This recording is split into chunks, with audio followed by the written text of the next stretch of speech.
functionally to choose what they don't want to play against, whereas Genji, I assume, right, we've seen crazy things happen, but presumably it's just Skarner, Kalista, Jace coming out as bans from them.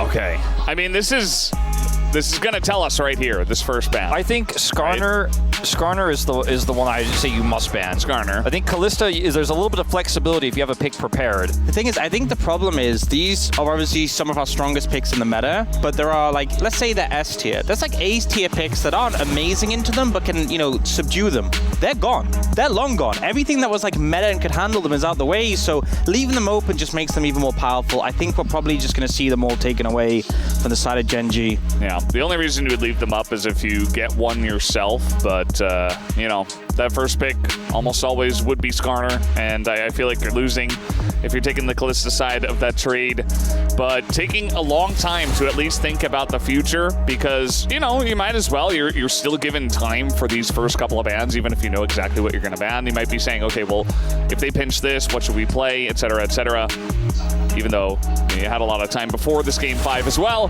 Here's a Jax ban, so you know what is available? Both of them available, actually, both Wukong and Nocturne. Yeah, I think that jungle might end up being the trade here. I think that if you want to go for the, like, if the first pick, I think going for Wukong is safer. I think it works with a lot more drafts. You know, you could go for the Nocturne first, and then, you know, Peanut is like, all right, well, now if they pick Orianna away, they have Orianna, so that's a win for us. But then you have Nocturne, so Jace is going to be banned a third and final time, so these three picks have been perma-banned every single time. I like the Wukong pickup more. I think it works with a plethora of compositions, can protect a lot of the vulnerable AD carries that are left, and that's what they will go for here. Yep, I think it's a good pickup in this situation, and to see what Genji will trade in return. I feel like jungle pool, AD carry pool, both sort of getting wrapped away. I think as well, picking them before the second rotation, really important to match. Otherwise, they will be denied. So Jinx looking to come through. We saw previously Genji go for Zeri Yumi in a Game 5, thinking there's no engaged supports to counter this. It feels like that's the case here. Jinx Lulu could be devastating. Yeah, I wonder if they'll lock the Lulu away now. If there's anything they're afraid of that could get taken, or that could get taken with Lulu by HANWHA Life instead. Yeah, I mean, there's a Felios Lulu. Yeah, you could play like Twitch Lulu. I think they definitely could take the Lulu now to prevent those. Yeah. And maybe now Zeka gets his hands on Victor and can be protected by the Wukong. Can be a decent duo there because the knockups lead to the gravity well getting the stun and stuff like that. But Zeka not necessarily a Victor guy. Is, oh man, we're just doing it. Maybe Game like 5. Draven Blitzcrank or something like that. Renata is still available, right? So I think Renata a little. I think the thing is Jinx is so long ranged, and the comp you'll want to go into them. I think Renata and a Lulu just it doesn't really sell that much to me. But they end up going for the, you know, we want to crush the 2v2 with our range. Go on the Kate. Do they follow up with a Lux? Actually looking at the Karma instead.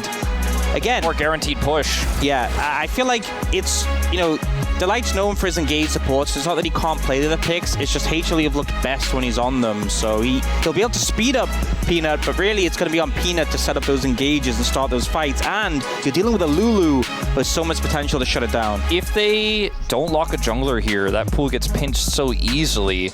Does Chovy really want to prioritize something over? Really just go for the Ornn instead. Very surprising to see this be the opt-in here, considering how unlikely it was to be banned, I feel. Just keeping a lot of options open here, but again, now you're getting pinched. I think this must be a situation where Canyon is confident in the pick he has and doesn't think it's going to get counteracted. I think on the other side, you're probably going to see like Olaf banned away here potentially from Zeus. Makes a lot of sense. And Nivea going to be taken off first and foremost, though. Yeah. Not want to deal with that. Honestly, I think that's a pretty good ban. We've seen Zeus obviously pull it out in the top lane, and you know, we saw King in as well. Multiple top laners now have played this in the top side, and just wanting to give Ornn a better shot. I think if you're really hunkering down for the Jinx draft, you just want to make sure you have Ornn, so they pick it here. Kindred taken away. I think that makes sense. Yeah. For the Jinx. some picks that we could see, like in terms of late game scaling, obviously the Victor that was played, there's the Olaf ban we've been asking for. The Victor scales really well, but Smolder still also a possibility. Doesn't give you great damage profile here, but it is just going to scale incredibly well. Even something like an Aurelion Soul we've seen Chovy have a lot of mastery of could be something that comes out here as that 5th and final pick, because they can lock jungler on 4 here and leave that counter pick for Chovy to make sure he has a favorable matchup there in mid.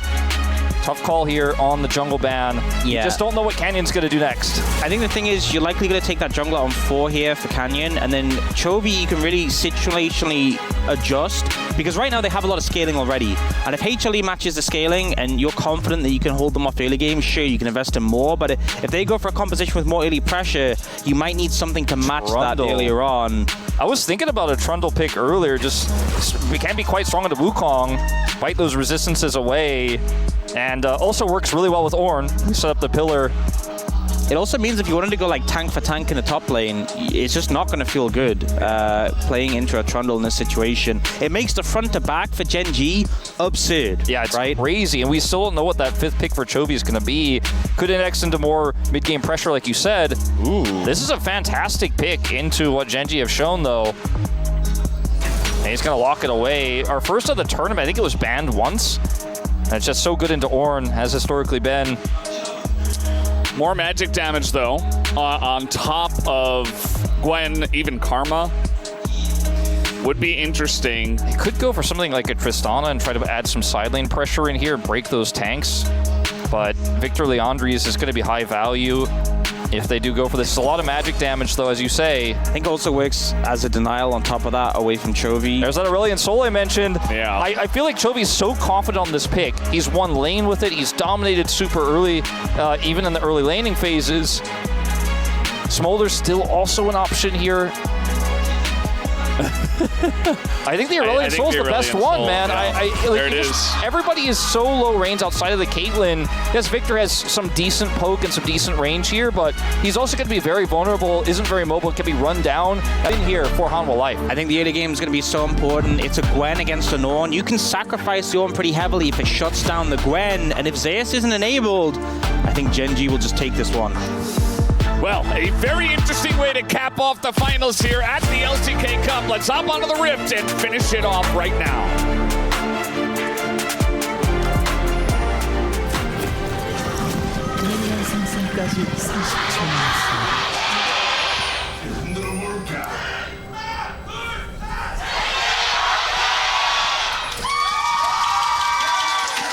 Here we go, Game 5.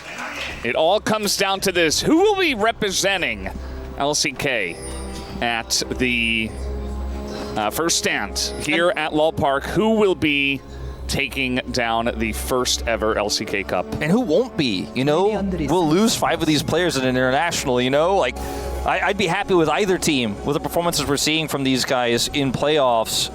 And the fact that we have to grant only one of them the championship here for LCK Cup and send them. Feels sad at the same time. Remember, both these teams went to Game 5. Last time they matched up with only Ox predicting HANWHA's win in the summer playoffs, and they got it done. Maybe Gen G can settle the score here in this 5th and final one. The last 3 times they've matched up has gone to Game 5 as well. The earlier one they had in this tournament. It feels like they're going all out every time, and especially with the addition of Fearless, it's really pushing these players to their limit. You know, we saw Chovy Viego, now Chovy, Aurelion Sol coming through. Zeus, who has been honestly such a boon to HLE in Fearless, but bringing out the Gwen, the Trundle, just picks. You know, we've seen these players play these picks. It's been a while, though. Certainly has. PTA Trundle makes him a bit of a duelist, bit of a big threat when he gets on top of you, starts spreading those resistances, bites you, chomps you, I guess is what it's technically called. I mean, the AD steal as well on the Wukong makes it so hard to play into early. Chovy trying to get as many stacks as he can here early. You can get stacks, obviously, from executing the minions in the E, but also from channeling Q, you break the enemies into Stardust. So as long as you can keep channeling that Q onto the enemy champion in your lane matchup, you can start to build an advantage there. Getting Zeus ahead, I think, is so critical for HANWHA Life. You make him into a side lane threat so hard to match, and then you can just control the map, control the macro with the side laning Gwen. But see the difference, like we have Ruler alone here, whereas Viper and Zeus are splitting it because, you know, you have these two carries, you want to make sure they have an even spread, whereas Keen is like, I'm an Oner. I'm really not that bothered. I'll just walk around, leech a bit of XP here and there, you know, toot my horn in team fights. That's all he has to do. Well, he does need to get levels and give items over, but that will come in time. I really don't foresee this game ending anytime soon. I would imagine that this has got to go at least 30, 35 minutes. And in that case, you know, eventually Ornn will get his side lane, he'll get his levels. Might come slightly later, we'll see about the timings on the items and stuff like that. But yeah, for now, just hanging out, not stealing any farm, and Ruler's by himself in the top lane. Isn't it wild that at the very beginning of this year, the very beginning of this season, the big overblown thing everyone was talking about was feats of strength. It's so important. It's going to break the game. It's going to be so snowbally. If we were watching this game back then, we'd be talking a lot about Caitlyn getting that first turret. But right now, looking for maybe more than a turret as Keen is getting zoned away. But even still here, you're feeling okay about how this is going because of the split gold. You mentioned Ox. Ruler is also getting a ton of money. You can look at the gold difference between these two AD carries, still relatively even. Oh, Keen, he's going for it. He's trying to get in there. Oh, he just wants on it. A little smidgen of XP, and he will get in. Duro, I don't know. The only issue is that, yeah, he hits level 2, but he's still dead. So first blood is given over. And now maybe Wait, they Duro. might just be able to take... It's so low. I think they'll back away with Canyon being there. Yeah. But that tower is dangerously low. And one of the things, you know, when they were making changes to discourage lane swaps, we obviously get shorter lane swaps now than we did before. It's because they made the plates and bot lanes so much squishier. I mean, the plates in general, but obviously they don't have the fortification. If you let them just have a 3-man, 4-man push, they can take the tower down so fast. And, you know, they're splitting gold. And obviously that means Ruler has got a bit of a lead. But if you lose that first tower early, it's going to feel so bad for Gen G. Yeah. Good defense there, though, will be at the cost of Keen's life. Still sitting on one single CS, but now he's going to go to the top side here. And, yeah, BF Sword picked up for the Jinx. You can see Jinx actually has that gold lead right now with the split gold going over to HANWHA Life, and he's just been sitting up there solo. And that gold lead has gotten, like, bigger and bigger as this game has gone on. You know, it's been a long time since there's been that. Remember when it was the 1550 cost BF sword and it was so big to either have that or not when you back? But, you know, this is a situation where you'd much rather be able to back with enough gold for a BF sword. Viper with the Berserker Greaves not going to feel as strong right now, although obviously not laning against each other. They're looking to really put the pressure down on Keen once again. I mean, he has one CS. I mean, they're committing TPs to trade turret here. Yeah, it's not like Zeus was going to do anything in bot, so he's like, oh, I'm just going to go top and we'll just get more plates. Meanwhile, Gen G get their turn to get some money down here. This feels like OG lane swaps we had back in the day, where it would just be exchanges of turrets on the other side of the map, and you know, you wouldn't get as many interactions as we see with the top laners trying to defend and then get them dove. Jinx obviously very fast at taking these towers here, but Gwen helping the Caitlyn to keep pace. We'll see what happens when the Gwen actually starts getting involved in PvP. As I was going to whiff on Zeka, but does clear the wave. It wasn't quite cataclysmic, that one. No, you know. But like Zeus is 650 gold ahead of an Ornn, but doesn't have a ton of money necessarily. Still has a decent amount of money from all these plates, but isn't going to just automatically going to be because she's 650 gold over the Ornn, able to start really side laning super hard and pulling Gen G around the map, but does end up getting a decent amount of money. And now the gold lead evened out until this turret goes down between the AD carries. Ruler should be able to pull ahead just a little bit here now after this one does go down, but pretty even early game. Both of these compositions scale very well. It's just the more infinite scaling opportunities that Gen G have with this Aurelion Soul is kind of an issue. But you can see HANWHA Life so far pretty significant gold lead here in this early game. And you know, one of the things that the game does end up going late, I feel like feats of strength, especially after they got nerfed, not as impactful, but, and also the boot upgrades, a lot of champions don't want to get them so early because they're not that gold efficient. Yeah. But if it goes to like full build, then it really actually starts to make an impact again, funnily enough. So that's a really good point. Can end up being a factor.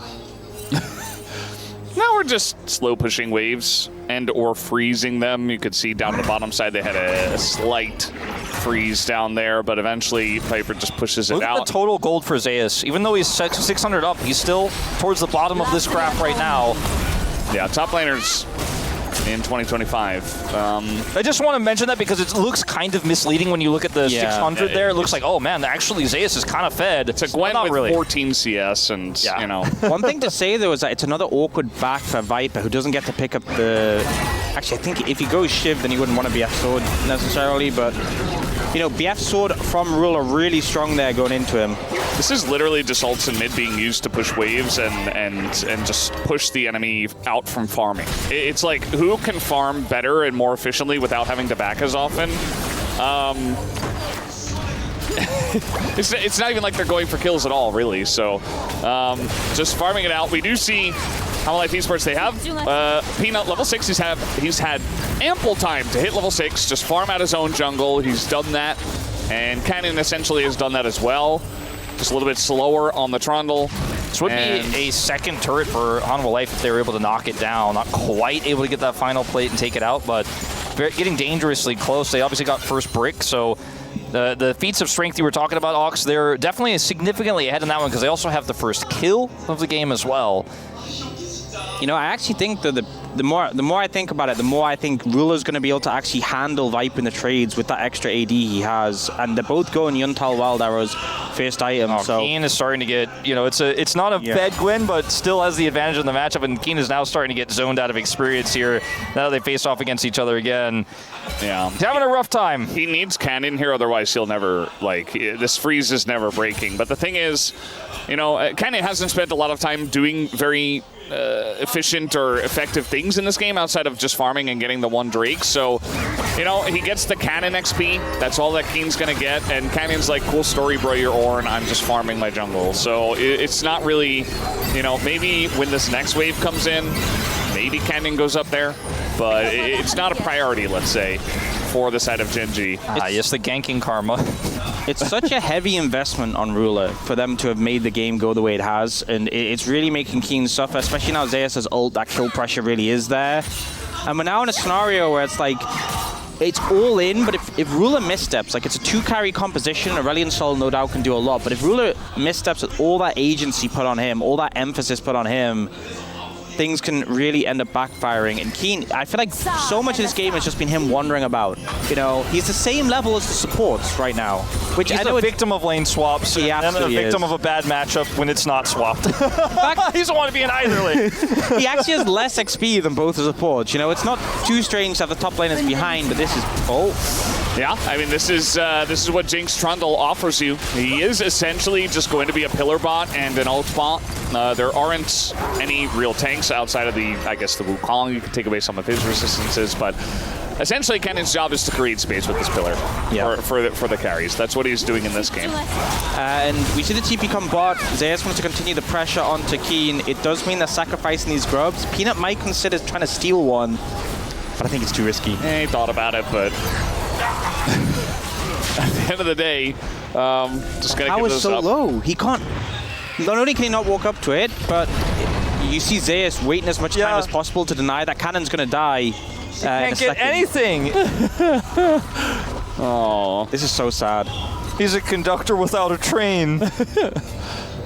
Well, Chovy is farming well, as was indicated earlier. And he is stacking quite nicely. He's up to 82 now. Keen was given the scraps. He got a control ward. Yeah. Yeah, it's better than not a control ward. 44 CS the difference. This is one of those moments where Chronicler backstage is like, he should buy a support item, and then he's gonna be like, I'm not kidding, he should buy a support item. I can hear a Chronicler saying it backstage. He's got like his hands on his head, he's like, I'm serious. We see these games so rarely, but it does happen. At least Keen has got it pulled to his turret. We have Ocean Soul. Very exciting. It's not. You know, it's not going to matter all too much. There is some I will say, honestly, value. The Ocean Soul gets more value the bulkier teams are, and especially there are some bulkier champions in this game. There's a couple, yes. Yeah, but even like a Gwen with an Ocean Soul, like we've seen Ambessa before, so there's, you know, it's not that there's no value. Obviously, there's a lot stronger souls that could come up, but I think it would still be a big factor. I think it really it fits the theme of this slow scaling, low kill, true LCK Cup, LCK game. You know, Yep. It feels like it's one of those souls where you're not going to secure it and go, okay, we've won. But you know, we'll see teams You'll probably trade the about dragons as we go. Yeah, for sure. It helps, you know, but it's not a hex tech. Yeah. You know, with all the excitement of Fearless and all the crazy picks and different comps we've seen, this is definitely a way to help us cool off. You know, take a little step back. No, I think it was just they weren't ready for the LCK Cup to be over, and they were like, you know what? Let's pick some scaling. Let's take it at 60 minutes. Yeah. We're enjoying the cast. They're listening in. Absolutely, yeah.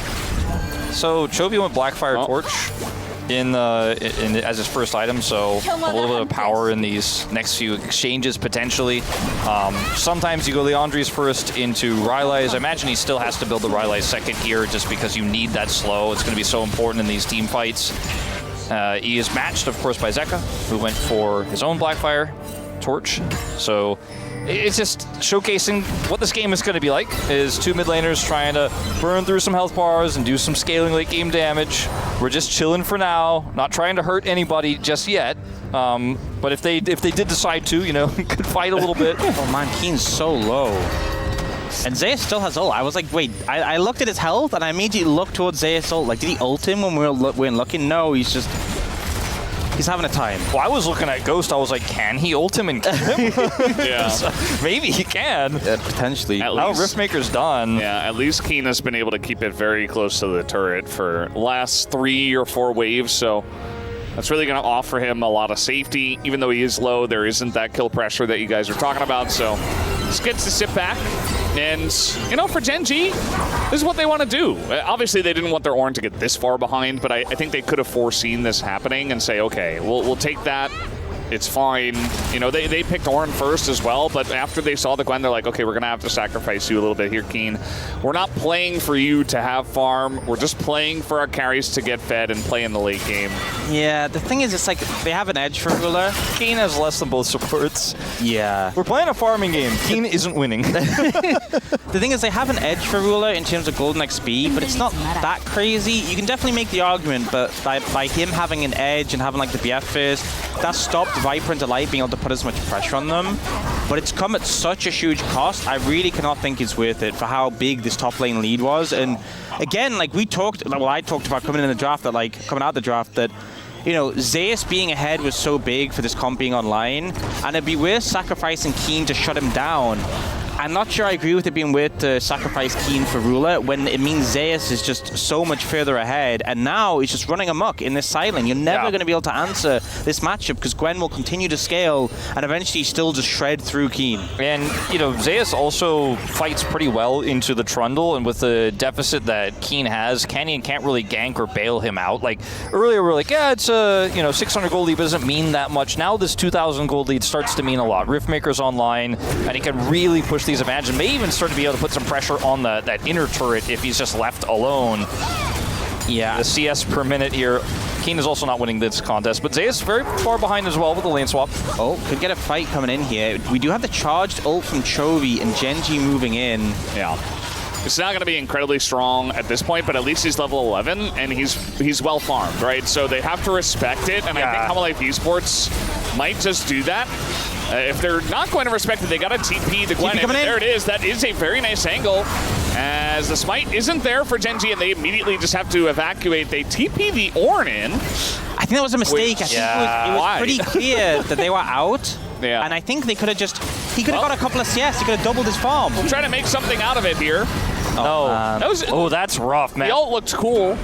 I mean, if you like the bright side, guys, that fly through turrets, sure.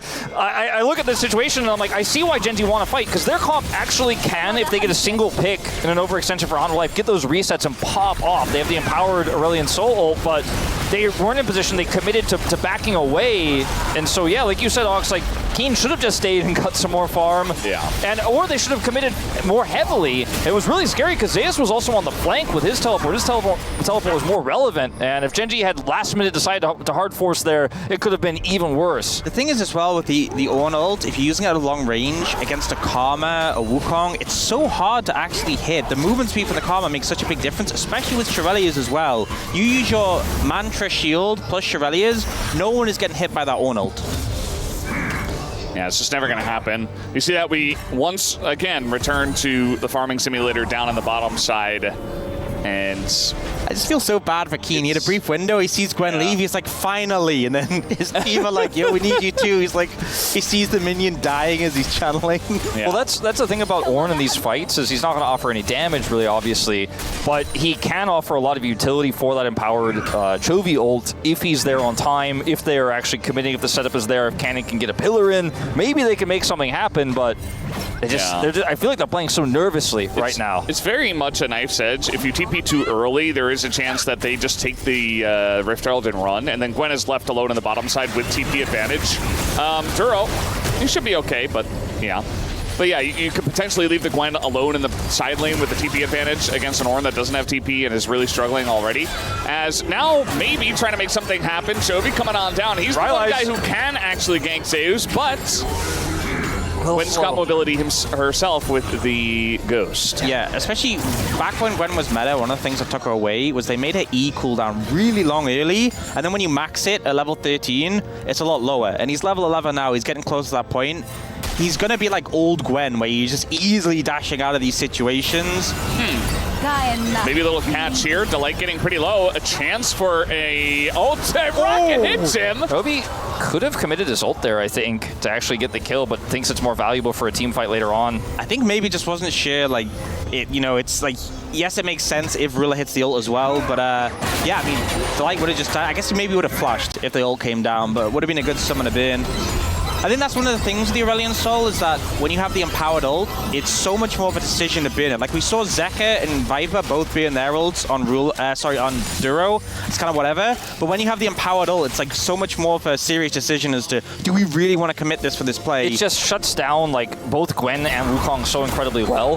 The Ryleys is a huge spike for Aurelion Soul because he can chase you down with impunity in all these situations where someone's overextended, Chovy starts burning them, slows them, the rest of the team falls up, suddenly they've got a Trundle on top of you, and you're just dead. So they have to play really respectfully. Chovy is fishing for angles here, but HANWHA Life, a lot of map control, a lot of respect shown to this Aurelion Soul too. So while they technically get caught by him and slowed, they're not so far forward that they can end up getting killed. I just thought it was so funny, the little noise it made when he hit the plant there, and it's like, Keen's like, yes, I've got some XP. So happy. He's out here. We are stacking. Yeah. We could have had double stacking. You know, we were talking a little bit about Smolder in the draft as well. Didn't end up coming through. Actually, Smolder was mostly ignored this entire series. He got banned in second phase once in game 3. You know what? I'm okay with it. I'm fine with it. I don't miss him. We could have had double stacking dragons, though. That could have been fun. And Gen G, I believe, have done that in the past. Just to notify you guys, it's voracious Otacon this game. In case you're wondering. In case you're unsure. Thanks, Ox. Thanks for the heads up on that one. Yeah, just have to verify for you. Yeah. I think people are kind of maybe sleeping on the power of what happens when Gen G gets one kill in this draft. And I think that's why, even though HANWHA Life had a lot of map control, they have this Gwen that's giving them a ton of side control. They're not heavily committing to try to get more because there's so much mobility here for Gen G. Chovy wrap around, he teleports behind you, he gets a kill, he flies forward. No one escapes. There's no getting out. Ruler gets sped up, he does a ton of damage, and he is just sitting and farming this game too. I mean, he's only 350 gold up. These things are pretty inconsequential when we just keep farming, we're not fighting, but one wrong team fight for HANWHA Life and some of those side advantages just start to disappear, and then Chovy gets too big. So, and because it's Ocean Soul, I think we're going to see a little bit more of this. As Peanut is Wukong. Might be forced to dash over the wall. He was. Yep. Got him! Yeah. They did it. I mean, fighting for pressure around the Otacon is very interesting. Yes, both of these teams want to scale, but if somebody could sneak away an Otacon with, you know, as little action as possible, or if, you know, as you were talking about, forcing one of those big team fights where you've got all of your potential shutdown abilities, you know, the empowered ultimate's still available for Chovy. You know, honestly, that would be huge. That would be a huge swing, even though we are talking a lot about the late game in this one. Oh, this is big. That's a turret. Power. Yeah, getting mid tier 1 against Nerelian Soul, definitely nice. And Chovy's also could have ulted that, but is similar to what we were talking about before. He's like, this ult is just too too empowered and too powerful to waste for something like this. It genuinely could be a situation where if Chovy ults the mid wave, HLE see that as a signal to like start up Otacon or the, I mean, definitely the Dragon. TP coming in from, he never gets to farm. Sorry, bro. We have a level 11 Ornn who is looking to party.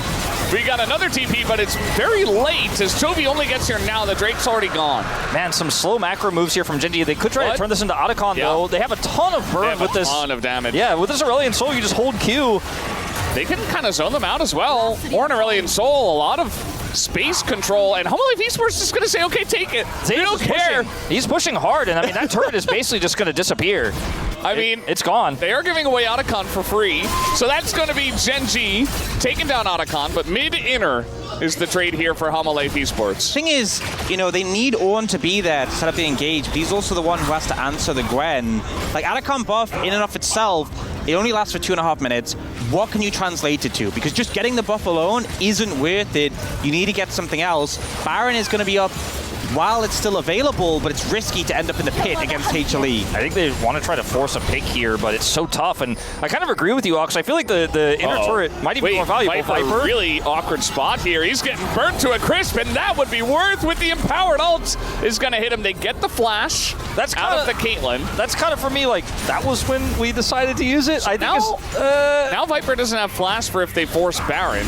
But really the question Chovy doesn't have empowered ult for Baron either. Yeah, does Genji want to force it? Yeah. The thing is as well, if you do Baron, the risk of it is that it can just be stolen regardless of whether you have the Otacon buff.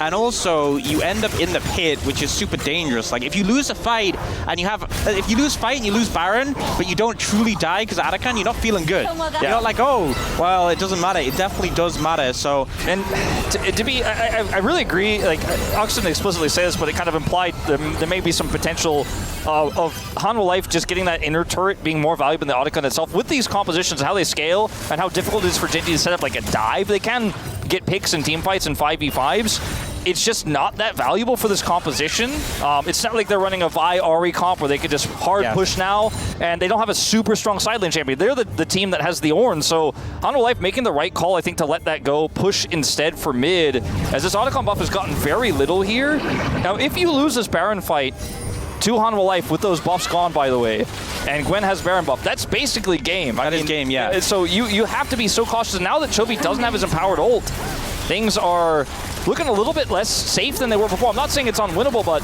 that was the call he made to try to kill the Caitlyn. Got the flash, but how much can they actually punish that? The thing is, it's ticking away. It's gone up to 22, 21. If you don't immediately start the Baron on spawn, it's never happening. Yeah. As you said, thin window.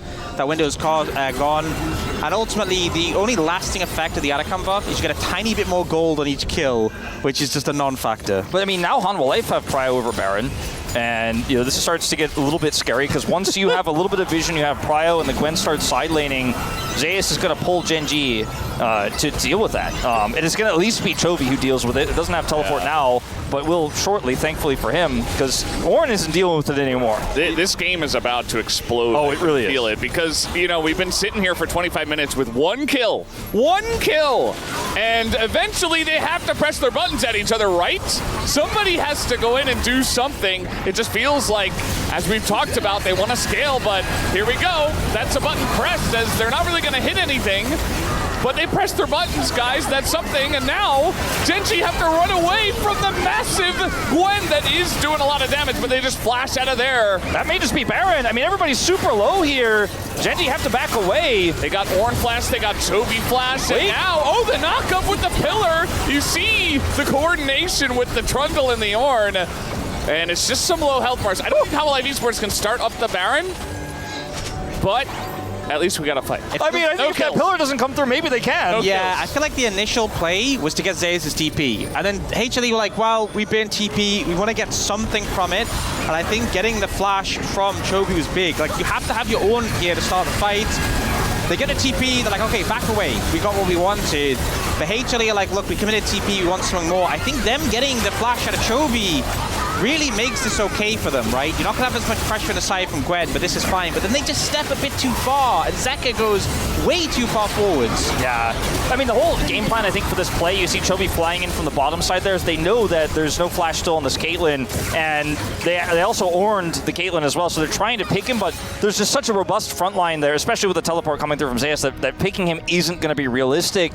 And now with Chovy with no flash, it does feel very scary. He's sitting on 300 stacks, though he is really starting to hurt. And his slows in the team fights can really help, give the Jinx the space to get that first reset against this Wukong Gwen composition. Yeah. We talked a bit about Ocean Soul. You can see that Genji are not giving this for free. Zeka's TPing over just to join them in the fight. Zeus is on this flank angle, which is so threatening. And this would be Soul for HLE if they can secure it. This is such a tense moment here. This game, like you said, Valdez, about to be blown open. Both teams so scared of what it means. Yeah. You see the traps are setting down. It's really corralling Genji into an awkward spot. Chovy on the flank here himself, just threatening Peanut, but so is Zeus on the top side, as we talked about. Ruler's really got his mark on him up there. Here comes the Ornhorn. Peanut in the pit is going to be forced out. As they try to burst it down, they just want to take that one as a big knockup comes in into the Chovy. They get Peanut, as Peanut's taken down, but what is the cost? Chovy is going down super low, as it is stolen away. No Ocean Soul comes in. Genji now on the run, just trying to disengage, and they will be able to. Chovy, though, not sure about him. He should be able to get out in this. I think he has time. Oh man, Chovy played that on the edge, living with what looked like sub 100 health there. Yeah. Able to then TP away to safety. They secure the dragon. They deny it from HANWHA Life, the soul there. And we go back to farming. Hey, we had a couple of kills. I mean, this game could not be more tense, though. And Viper, still a vulnerable AD carry here, but the Ornhorn is really just designed to keep Peanut at bay here. Then they lock him up. The ultimate is committed here from Chovy to kill the jungler. Zeus ripping through the backline. Barely does Chovy escape. This would feel a lot better for HANWHA if they end up picking him off here. Killing Keen, not the biggest deal in this game, not worth too much money. They just have to run away. And the scaling just continues here for Chovy. Now he has Leandris. Now he has level 16. They continue to buy time in this game. And I think both these teams scale incredibly well, especially the Gwen in the side lane, but Chovy's the one with the infinite scale. Yeah, and the thing is as well, in that passage of play, in that fight, Peanut was so focused on the dragon, I feel, kind of just lost track of the fight. And if you don't have this Wukong getting on top of Chovy without a flash, it doesn't matter that he's lacking that summoner spell as much. Zeka. No flash. Okay, gonna be denied there. Chovy's eating turret damage as well. They immediately call off the play. And Genji, they got the turret, but that might be a Baron call. Look at the bottom lane here. Yep. We do have Zeus just pushing with TP. I think you can just play for time here if Zeus is getting this pressure on the side. Someone has to answer, though, and it is going to be Keen for now. He doesn't have teleport, but Zeus could just come over here, and this Baron will disappear. Chovy doesn't have TP, he can't back. But he does have the Mega Ult, which is so dangerous to play against in this situation. They're trying to mark him here. You see Zeka gets the vision. Will they commit to this? It's really up to Canyon. So he's going to have to flash over, as here we go. Ult is called down. And the burst, it goes to Peanut. He lands that smite, as now HANWHA Life Esports is trying to disengage. They're just trying to get away. All the flashes burned to light, and Peanut is trying to get out of here, but Chovy is going to pick off one. He's reset. He's not going to chase too far, though. It's just too risky. And I think ultimately HLE super happy with the outcome. Absolutely. Trust Peanut with a smite, and even though they lose a member, Zeus still has the Baron, and he is the one you absolutely want to on. He is going to be so hard to deal with from this point onwards. And you're going to kind of just have to group and chase Zeus around the map, but that opens up an angle for Zekos alone in the top lane. You can kind of 4-1 here as HANWHA Life, and Chovy has to be the guy to clear the waves. As we go watch this again, Canyon has to jump into this pit. There's a control ward in the pit here that gives him enough vision. They try to burst it down in tandem with Chovy's Q and his ultimate, but unfortunately not enough. And because Chovy uses his ultimate that way, they can't actually really chase down and win the ensuing fight. Even though he gets the first kill here onto Delight, he gets a reset. Chasing that deep when his team can't follow is just a bridge too far. Yeah, but now we have a situation where the next Dragon and the Baron timer are completely synced. So if HLE keep up the pressure with this Baron, you know, they'll easily choke Gen.G out the map and we just trade it, immediately go into Soul after that. Already starting to put the pressure down here. Gwen's hovering around though, not being split from them, which means an engage isn't even that viable of a strategy since Gwen is there. Yeah, you can see that there was one auto from Viper onto Chovy. He is already chunked out. Both these 80 carries just beginning to hit some big items, you know, 3.5 for both of them at this point in time. So, you know, it's really going to come down to a carries game towards the end of this one. I mean, we're already 32 minutes in. There's only 4 kills. It's something to be said that obviously, like, Jinx Lulu's super strong in the late game, but Caitlyn is at the point where she's really starting to hit. And her range with the rapid fire cannon and the speed from Karma, if you get a headshot onto one of the carries, it's a 2-carry composition from Gen.G. If you just take one of those carries out of the fight, the too low to team fight, you just win. Yeah, absolutely. Especially when you consider the Gwen can absorb a lot of the pressure and get on top of those critical carries with the Ghost. It's not Olaf, but it feels like Olaf with scissors in this one in terms of what you can do. I mean, yes, Chovy can fly away, but he's not offering the damage you'd like. He can survive against the Gwen solo, but then Viper gets on top of you and blows you up. So it's a very snowball-y type of situation for both of these teams, but I feel like more so for Gen.G because they have those resets, but HANWHA Life are just not giving them any angles. They're constantly controlling the tempo of the map with his Gwen pick, and Zeus here on a flank now. I mean, somebody's got to face check. Somebody's got to get in. Zeka's doing that damage. Chovy's going to get stunned up by the Victor. Chovy's dead! And he's down! And now it's all up to Ruler, but immediately the Ornn goes down. Can't kill anybody. I mean, Ruler's chasing desperately out of the Gwen, but there's just too many people that they got to deal with. He's able to kite it out as Zeka's mom is cheering. She is extremely happy with the current situation, obviously. I mean, they're pushing mid. Yeah, if they stop them from recoiling, they could even look for an end. It looks like they found an angle to get Ruler back. They've got to buy time for Chovy somehow. He's the one who's got the best wave clear here. And this is a Gwen, a Fett Gwen. I don't know if they can defend this. There is a lot of wave clear as a pillar. I think they take the inhib and they just go to Dragon. I think that's a call. Chovy and Keen have TP though. If HLE are going to do this, they need a reset or they need to be fast. Yeah, Zeka and Zeus can TP towards that base if Gen.G try to drop this wave and contest the Dragon. I think there's just no way they can contest the Dragon. They're going to simply have to give this up. There's no ward in the base or anything like that for HANWHA Life to just try to go back and backdoor end. But watching this fight again, critically, Chovy is so important here, but he channels his Q and gets caught by Peanut. You're stunned by the gravity well as well. It's just... I mean, he's just trying to maximize his damage, but put himself in such a vulnerable position. And now he can't kill anyone. The confidence of Zeka to walk up there. This is the guy with the Game 5 win streak, and he's on Victor and a mobile champion. He walks up to the Trundle, to the Aurelion Sol, the scaling champion, and manages to find that angle that leads him to success. Viper as well, flashing on a Ruler.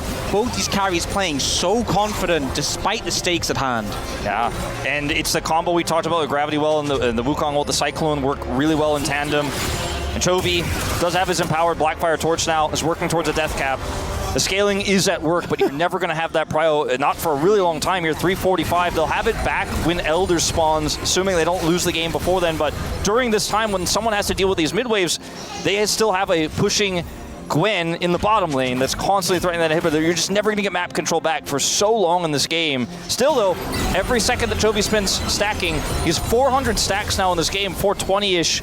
He is really big. I mean, we don't normally see Aurelion Sol get this big because games are often decided before, but with the game state and with the comps we have here, he's just been able to freely farm. I mean, might hit 500 plus this game if, and that's what he's hoping for if things continue like that. I feel like a lot of games against these super scalers, they either end early because you snowball against them, or in your attempts to snowball, you mess up and the game is over early because you lost against the scaling pick. But with both of these teams having these scaling elements and it going this late with not as much action happening, it's really starting to bring into the equation these massive spikes that the Aurelion Sol can hit, the power behind his ultimate now, the Rabadon being available for him. 18 as well. He's so powerful. Even Rabadon's, you see that Zeka and Void Staff because he's got 2 tanks to deal with, whereas Chovy, well, he's not really dealing with a lot of people that have much MR, so just going the full boom boom damage builds. Not messing around with that death cap, and he's got the empowered ult as well. I mean, yes, HANWHA Life Esports, they took the soul, they are ahead, they're in a good spot, but this game is not over by any means. Yeah, the Ocean Soul definitely nice. The sustain definitely useful, but it's not a game ender. And I mean, with this Aurelion Soul, it's one of the only champions in the game where you can go, okay, we'll just give Baron because I think we can deal with that. yeah, I mean, he just holds the wave. Yeah, so exactly. They saw it coming a mile away. Peanuts is not a chance. Not today. And I think that rather than trying to hard force your way into an unsalvageable team fight there and trying to force your way into a Baron steal and losing Trundle, Flash, and just ending the game with flipping, you just rely on that wave clear. The fact that Chovy has so much AP here, is level 18, as you mentioned, Valdez. He's just looking for stacks and stacks and stacks, and they're like, sitting there going, they're giving us a lot of stacks. Like, they're sending a lot of minions for Chovy to clear, and he's getting stronger by the moment. Now, if they can set up a dive, if they can get into the backline, if Peanut finds a Flash Cyclone angle, they could just end. It's risky, though. Yeah, one mistake, one reset for Jinx, and this game is easily Gen G's. So, yes, advantage for HLE right now, and it looks like the Gwen is going to capitalize on that and take the inhib. Now things start to get scary. Yeah, it's got to be triple inhibs, and then the minions do the work. Well, at least the Nexus turrets can respawn. Don't know if we'll get to Not that if the Nexus spot. dies, though. Yeah. You know? Yeah, they've set up Chovy to hold down on one inhibitor. They're gonna make their final stand here on the one inhibitor, and that's it. I almost start to feel like Gen G are gonna have to make a risky, proactive play here, or they're just gonna get grinded out of the game. Yeah, they couldn't even do that. And I just don't think their composition really allows for it at this stage. It's so hard because all sums are for HLE. If you throw in the Oner and someone flashes it, you have nothing. Yeah, I mean, all you have is a pillar otherwise. All right, well, Chovy's gonna press some buttons here on the Delight. That's a big chunk, but it's not enough. You gotta get some kills here as Zeka is doing insane damage himself. They're cornered with their backs against the wall. Gen G desperate to clear the waves, but they're losing health before they can even do that. The pressure might just be too much as look at the Nexus turrets bit by bit getting chunked out. They have to go. They gotta go, in they go. Ruler, he is gonna flash away as a big bomb comes out from Chovy, but I don't think it's enough. Zeus, it's gonna open it up, and out come the needles as they chip away at that front line. HANWHA Esports looks like they have finally done it in a grindy game number 5. They will take the first ever LCK Cup victory.